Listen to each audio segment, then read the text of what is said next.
Hey folks, Post here, welcome back to another Pokemon Masters video, and as you guys kind of asked, right, today we're going to go over some, I guess, of my personal tips for farming Sync Orbs. So, the key to farming more Sync Orbs, obviously, is to make farming fast, right, to make each battle quicker, so you get Sync Orbs much quicker. So with the addition of some of these new units, they actually do make farming Sync Orb a lot quicker, especially with Signa-Sudalissa, because Signa-Sudalissa, especially if you're doing harder stages on auto, with Breathtaking, it reduces the sync move countdown of an allied sync pair by 2, and in this scenario, because like you're also using it on the turn, so it's basically -3 sync move countdowns every time you use Breathtaking. And also, you do have the opportunity to use Alyssa's own sync grid to get MP refresh on Breathtaking. So sometimes you could even get an MP refresh on that. So if you get like 2 MP refreshes on Breathtaking, you could just triple Breathtaking, and then you're done. You just get your sync move out there super quick. Alyssa just makes farming, sync moves much easier. And the reason why I also have Leaf and Eevee in here is because Leaf and Eevee, not only do they have Let's Go, which does increase move gauges when you do need them, but more importantly, it's that her sync move doesn't do any damage. So that means, especially if you're farming a support sync orb, farming sync orbs for supports or tech units who don't have that much damage to begin with, sometimes they do compete sync moves. And if you do have Eevee here, that ensures that one of these slots does not compete with sync move usage, right? Because the AI almost never uses Eevee's sync move in comparison to any of the other units in the game, and also Eevee is a support as well, so it gives you some support buffs, whatever. And yeah, that's basically it. So what I'm farming right now is Signa-Sudalissa, and this is her event part 3.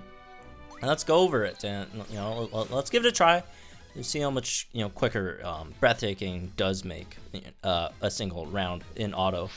So this is for folks who do run auto on harder stages, right? Obviously there are many different ways you could run these.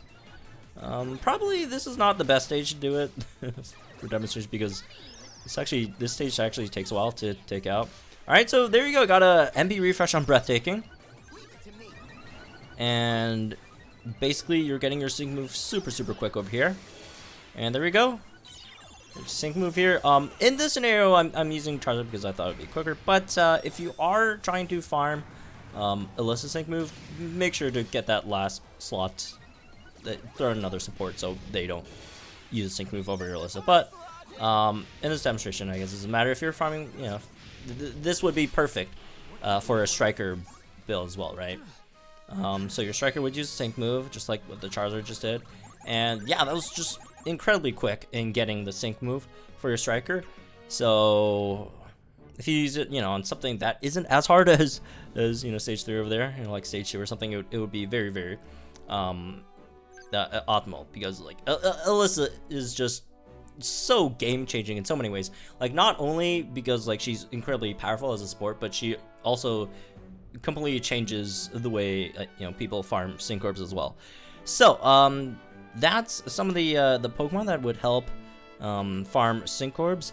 And moving on to some other stuff, like I guess people do have to take notice, is when you're building a team farming Sync Orbs, generally what you want to do is just throw as many supports in there as possible. Excluding the one unit that you're trying to farm Sync Orbs, right? So usually it's best to have the Pokemon that you're farming Sync Orbs for in the team, and then also on the two sides have 2 supports, right? So you don't use the supports sync moves for that, or Mega Strikers sometimes, because sometimes Mega Strikers, their sync move just doesn't do that much damage. So sometimes the AI will prioritize your supports sync move if you are farming for a supports Sync Orbs, right? So on the sides you could put some Mega Strikers, just because they don't do that much damage for their sync moves, so your support could get the sync move, right? It has to be a relatively strong support in terms of DPS wise. So the way to figure that out is just to go in there and try with different combos, right? And then just find the right combo for you. So moving on. One more thing we're gonna talk about is animations. Let's actually go to training area for this demonstration. So there's a few things that you could do. Let's say we're gonna farm to save more time, right? Let's say we're gonna farm Sync Orbs for let's do I don't know. I don't think I have any striker that I really need to farm. Let's do Kingdra. Let's throw some Kingdra in there. And say we need to farm Sync Orbs for Kingdra. If you are trying to auto them, if you're trying to do it auto and not manually or semi-manually, it's best to turn off animations. Because if you see over here, there's a entry animation every time it happens, so it takes a while, and also the sync move animation is there as well. So go to settings, and then on skip battle animations, turn that on so you could skip a battle animation. So let me exit that, and we'll go back in there and you know, just to check out the differences, right? So what stage? Okay, it's the stage. So turning off animations would, you know, speed it up a bit more, which again really helps, especially if you're doing this on auto.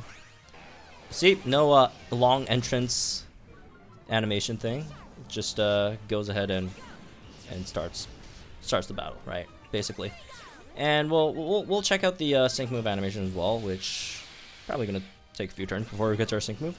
Hopefully we don't beat the stage before we get our sync move though. I'm not sure about this one because I'm not doing Kingdra or whatever. I think we should be good though. Eevee's so good. Eevee is so good. Alright, why is Eevee attacking? Why is... Oh, Kingdra's special attack is too low now. That is a problem with Kingdra, which I haven't really thought about. So, yeah. Anyways, again, like I've mentioned before, you kind of have to try and work out the different teams so that you make sure that the unit that you're grinding Sync Orbs for, whether it's the striker, support, or tech, gets the sync move off, right? So you have to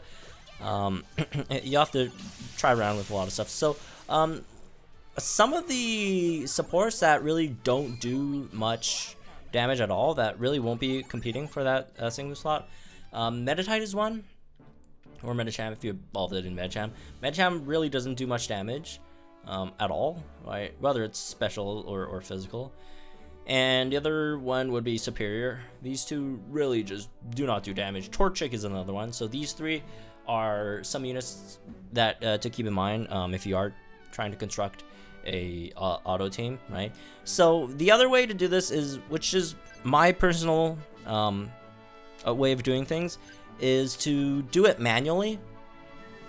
So for manual, a manual sync move grind. So what you have to do is bring the unit that you're trying to grind Sync Orbs for, obviously. In my case, it's going to be Signature, Alyssa, and Rotom. And let me actually put Rotom in the middle so it's quicker, I guess. So Signature, Alyssa, and Rotom, and then the other one doesn't matter. Preferably like a support, I guess. Again, it doesn't matter. Something that you've unlocked enough moves for that you could use to grind up the sync move. And then the last one you put in is Mew. Or Blissey, I guess. The reason we're putting in Mew is because Mew's Swift is an AoE, and also its animation is super quick. So, the basic idea is to go in here, have it on auto. Have it on auto so the AoE moves takes out all your opponent's Pokemon, right? When you don't have a chance for a Sync Orb drop. And then rinse and repeat until you get a Sync Orb chance, and then once you do get a Sync Orb chance, you pause the auto, and then you go in there, and then just do your Sync Orb thing. So, here's the thing. Here's one other thing that I do want to mention about all this stuff is, generally, I would have... Oh, cool, I got a Breathtaking MP refresh there. But, generally, I would... Another one. I would turn off, or I would turn on animations, just because sometimes it's really quick to accidentally you know, miss your chance to turn off auto, and then your Mew just swifts your opponent's whole team, and like, you know, they just die, right? So after this, I usually just turn on auto. But if you do turn on animations, it'll just make it much safer, so that you do have that little period of them walking in. So just in case you do see a Sync Orb chance, it gives you a period to actually go to the top right corner of your screen and turn off auto, so you don't accidentally miss it and have Mewtwo obliterate their team and then miss your Sync Orb chance. So anyways, one last thing that I do want to talk about, and this might not be a popular opinion, but don't worry about your sync grid. Don't worry about maxing out your sync grid.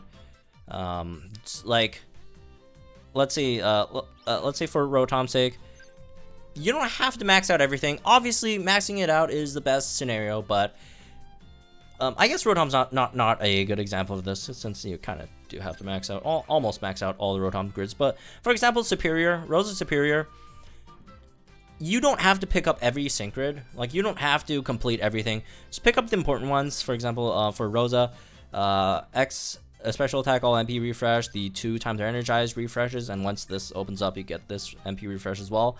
And that's basically the most essential parts of Rosa's sync grid. You don't have to you don't have to spend all the remaining energy, right? Obviously, it's good if you complete Rosa's sync grid, like Energy Ball on a roll. This is great. Raises chance for lowering special defense. Move gauge refresh for Giga Drain. If you're trying to, you know, use it in Battle Villa, use Giga Drain to, you know, gain HP back, right? If you're using Rosa as a tank, like, these are all good, but none of these are like necessary, right? So, or some other, you know, defensive nodes. Pick up, those are nice as well for Rosa, but again, not necessary. Just pick up the most essential ones, because there's just so many sync grids dropping at the moment in the game. Like, they first promised us that, oh, it's gonna be around like 4 sync grids a month. It's way more than 4 sync grids a month now, and it's just really hard to keep up. Me, like, as a person who does this for a living, like, this is my job, I can't even keep up with all the sync grids, right? So don't worry about maxing out a sync grid. Just for some sync grids, as long as you get the essentials, it's fine, right? So you don't have to max it out. Obviously, maxing it out is good, but if you just don't have the time, like, just focus. Like, once you get the essentials, just move on to the next one, right? So there you go. Just some of my tips, I guess, for farming Sync Orbs a bit quicker. A lot of people have been asking about that. So yeah, there you go. That's me for this one, I guess. Let me know what you guys think in the comments down below. If you guys have any, you know, more tips for making this a bit quicker that I haven't mentioned in this video, leave them down in the comments down below. That'll be pretty cool. Like and enjoy this video, subscribe to the channel for some more Pokemon Masters content. I'll see you guys in the next one.